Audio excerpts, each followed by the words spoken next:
Olá, muito bom estar aqui com você em mais uma aula onde nós estamos falando sobre os profetas do Antigo Testamento. E hoje quero falar com você sobre o profeta Amós, um homem levantado por Deus para profetizar, para falar sobre aquilo que seria o juízo divino que viria sobre o povo de Israel por conta da sua infidelidade. Amós é também o autor do livro que leva o seu nome.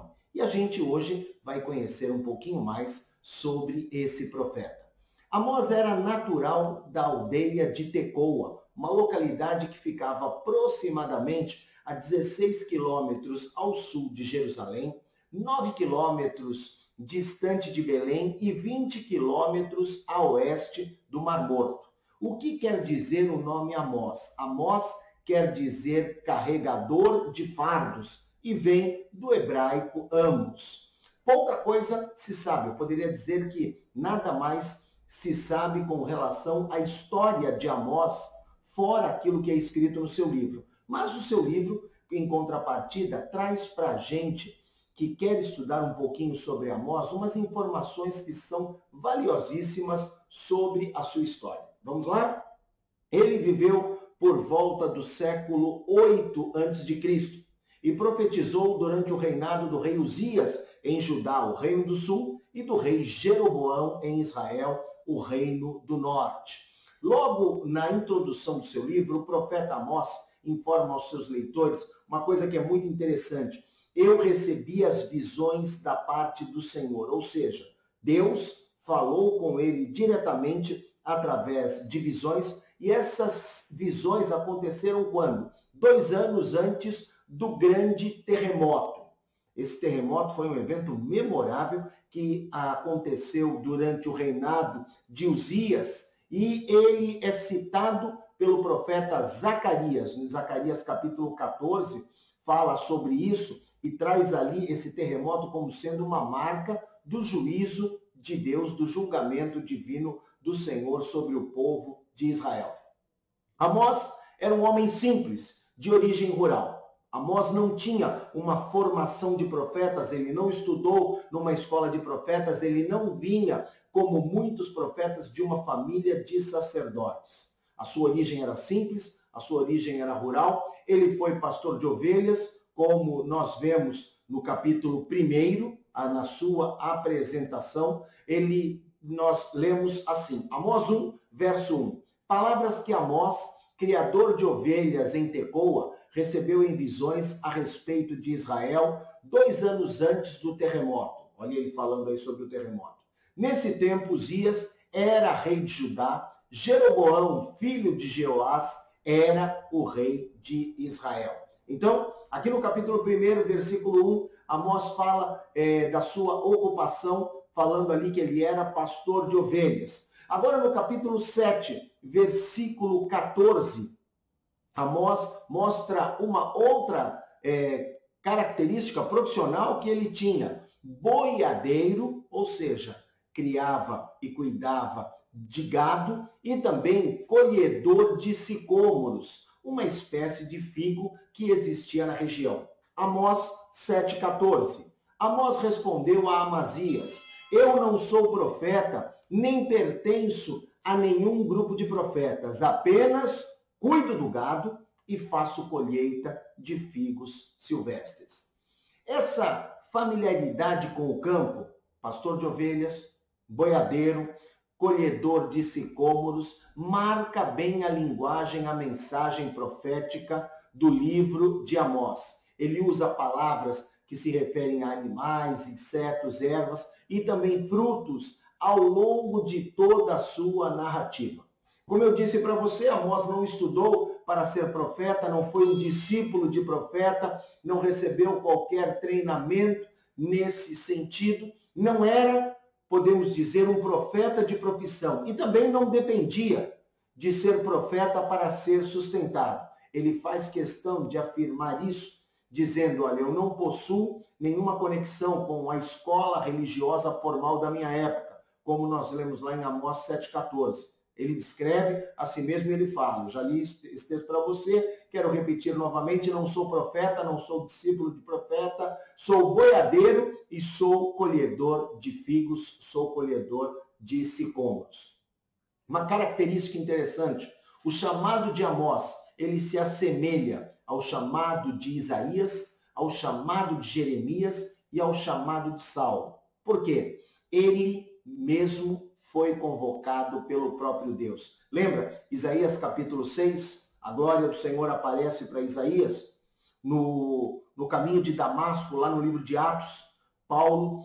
Saulo está indo pelo caminho de Damasco, o Senhor lhe aparece. Também para Jeremias, no seu capítulo de número 1, o Senhor aparece a ele, fala com ele, não digas eu não sei falar. Essa característica, o chamado de Deus, diretamente de Deus para o profeta, acontece também na vida de Amós. Vou ler para você Amós 7,15.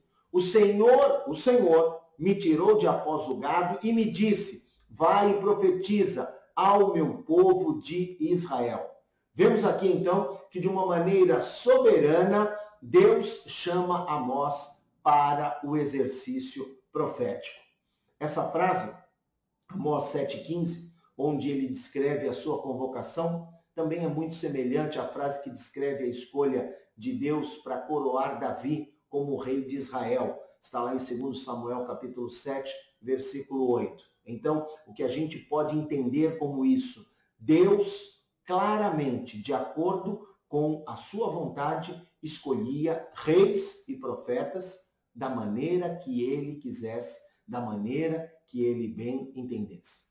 Mesmo tendo uma origem rural, não sendo descendente de profetas ou sacerdotes, Amós demonstra no seu livro uma característica muito forte, que conhecia muito bem a lei de Deus e a história do povo de Israel, o povo da aliança. Ele, no seu livro, ele faz várias referências a fatos narrados no Pentateuco, como, por exemplo, no capítulo 4, Amós fala da destruição de Sodoma e Gomorra. No capítulo 3, um pouco antes, ele fala do Êxodo. No capítulo 2, ele fala sobre a conquista de Canaã. E no capítulo 7, também no capítulo 3, no capítulo 5, ele cita personagens como Isaac, Jacó e também José. Amós, que era natural de Judá, ali no Reino do Sul, ele é convocado para profetizar a Israel, o Reino do Norte. Isso chama atenção pela maneira ousada que o seu ministério se desenvolveu. Ou seja, um profeta que era de Judá é chamado para profetizar sobre o Reino do Norte, sobre Israel. Isso traz uma característica diferenciada, porque havia justamente essa divisão de reinos e o profeta atuava normalmente naquilo que era a sua terra de origem. Quando nós vemos a história, o que nós podemos aprender? Amós provavelmente profetizou durante o período de paz e prosperidade que Israel experimentou no reinado de Jeroboão II. Pelo menos 40 anos, o Reino do Norte não sofreu nenhuma ameaça que fosse assim significativa. Por quê? O Egito e a Babilônia estavam enfraquecidos e também o Império Assírio começava a entrar em declínio. Nessa época havia paz também entre Israel e Judá, e o rei tinha restaurado as fronteiras de Israel, o rei Jeroboão, de acordo com aquilo que o profeta Jonas havia profetizado.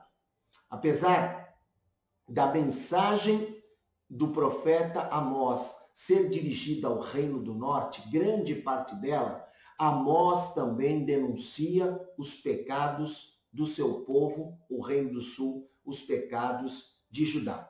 Parte importante do seu ministério é cumprida onde? Na cidade de Betel, que era um centro de idolatria e apostasia do Reino de Israel. E Amós é um profeta que tem uma característica muito interessante. Ele denuncia não apenas aquilo que é a condição religiosa, mas ele faz também críticas à questão moral e à questão social. Acompanhe comigo a leitura aqui de Amós, capítulo 2, versos 6 e 7. Assim diz o Senhor: por 3 transgressões de Israel e ainda por mais 4, não anularei o castigo. Vendem por prata o justo e por um par de sandálias o pobre. Pisam sobre a cabeça dos necessitados como pisam no pó da terra. Negam justiça ao oprimido. Pai e filho possuem a mesma mulher e assim profanam o meu santo nome.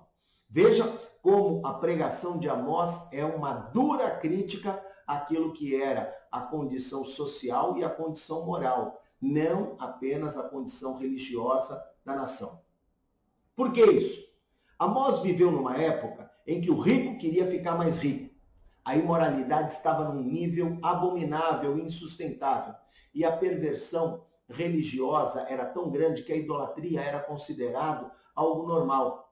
Quem era fiel a Deus era ridicularizado por aquilo que era a sua fidelidade e a sua devoção. Então, é nesse cenário, muito semelhante aos dias de hoje, que o profeta Amós fala do julgamento de Deus que castigaria Israel e Judá por conta da infidelidade pactual, que era uma característica muito forte naqueles 2 reinos. Entretanto, por conta daquilo que é o maravilhoso amor de Deus, a profecia de Amós vai apontar também para a esperança da restauração e a grande exaltação para o povo do Senhor após o exílio que se aproximava.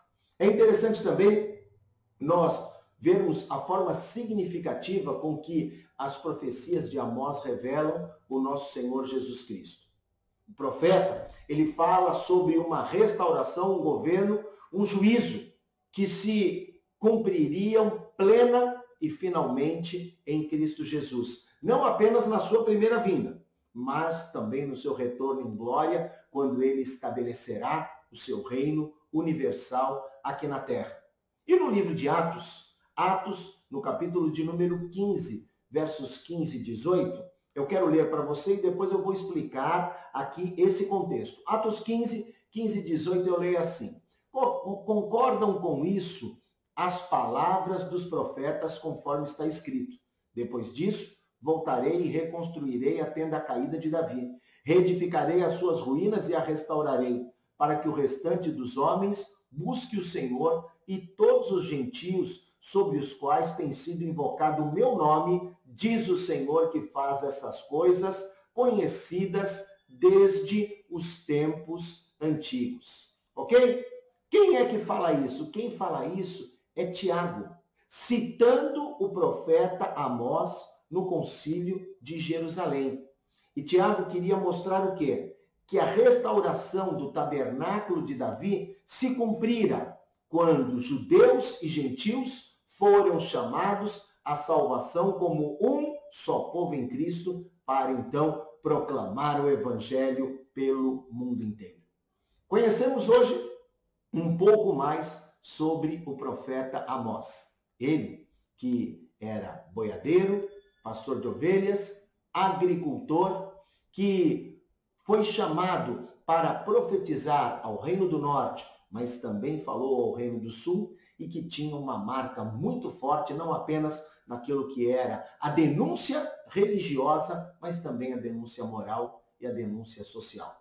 Que Deus te abençoe e que o Espírito Santo de Deus abra o nosso entendimento mais e mais para que nós possamos aprender sempre à luz da palavra de Deus. Deus te abençoe. Até uma próxima aula. Tchau, tchau.